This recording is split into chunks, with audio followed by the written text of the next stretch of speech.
Hi guys, waan salaamay. Waxaan ka hadlaynaa actor-ka ku jiro musalsalka Habboon oo baryahan dambe aad u qabsaday habjiliinka dhanka Soomaalida ahaan ka gadmay.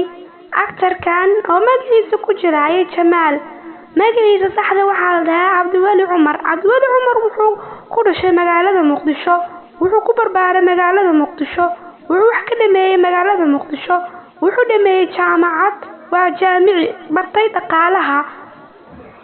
waa fanaan 2016 ayuu soo galay fanaannimada inkastoo uuna lahayn hees cusub laakiin wuxuu soo qaaday heeso hore loo qaaday soo rogaal celiyay inkastoo codkiisa dadka dhameela dhaceen hab fanaaniintiisa habjiliinkiisa inkastoo hore wax u soo jilin actor-kan laakiin hadda musalsalka ku jilaayo habjiliinkiisa la dhaceen asa ahaatee jiliinkiisa indhaba caadi ahayn actor-kan ayaa leh hadda aabbo 2 caruur u joogto misna qabo gabar ka tirsan hobolada waa bari magaceedna la yiraahdo Xaawo Dagan ahayd fanaanad hore inkastoo fanka ee baryahan dambe ka gaawisay actor-kan ayaa u taagan xilka xildhibaannimo ee gobolka Beledweyne actor-kan ayaa musharaxa xilka xildhibaannimo ee u taagan Beledweyne actor-kan ayaa hadeertan